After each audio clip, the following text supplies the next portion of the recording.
Hey guys, this is a new series where we just review different DI type shows. So we're going to start with a classic, Prehistoric by Gloppy605. Now, I owe this series for me coming into this community, so if you notice there's any bias or anything, that's just, it's me, because I love this series. It's what made me come here and love this place. So,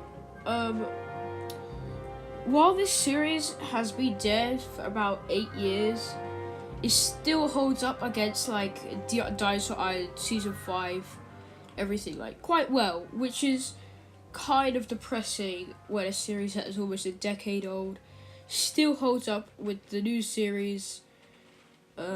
Yeah, that's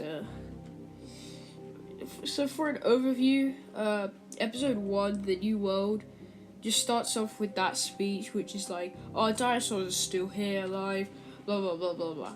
We then follow Mark, a young Tyrannosaur who is constantly outcompeted by larger predators like Spinosaurus and Allosaurus.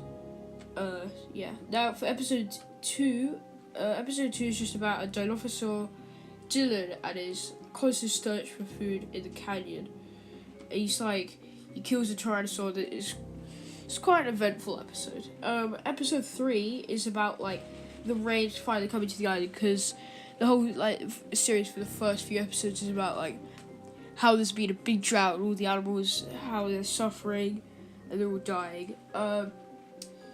Yeah, and also there's this Utahraptor, Sally, who's just keeps losing her kill, which is annoying. And the last episode, which I feel is a bit of a disappointment to be honest, features a herd of Stegosaurus migrating and looking into what they crossed on their journey.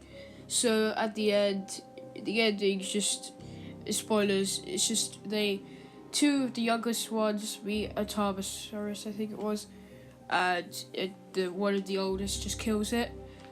We don't ever really find out what happened to the other characters, and that is something that's quite disappointing. So I'll start with the good parts of the series. First off, it makes Chinosaurs look good. You could you completely forget about the quality of the figures being used, and you could just suspend your belief and follow the dinosaurs' lives without really thinking twice about it. Also, for being one of the oldest series that are still up on YouTube, it has quite a good story. And the only problem is the ending wasn't really an ending. It's just sort of the two Stegosaurus. I presume it wasn't exactly planned to be the last episode. I think something happened. I don't know. So yeah, we just don't find out what happened to the other characters. For example, we don't even know if the Stegosaurus even migrated. We just halfway through the migration is the ending. So yeah. So for the age, it's the story's okay. It's just the only main problem I have with this series as well is the sound design. It's something that's quite bad. This series, it brought me back to realize this is just toys being played with in a back garden or whatever.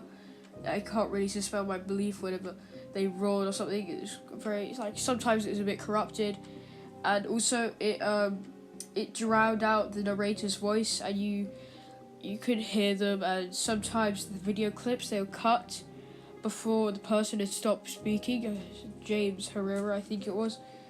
And you might have missed a vital part of the story, but we'll never know because it cut out. So yeah, all in all, this was a decent series. Something good to watch on a rainy day, or a day when not much content has been released by DinoTube. This is a classic. So my overall rating, I'd say, is a 7 out of 10. It definitely holds up to this day, especially since it is a decade old. So yeah, I really recommend, if you somehow have not watched this, you watch it. So bye guys, I hope you like this new sort of format of video where it's not very formal. And yeah, this is just been off a loose script, so I hope you guys enjoyed. See you later.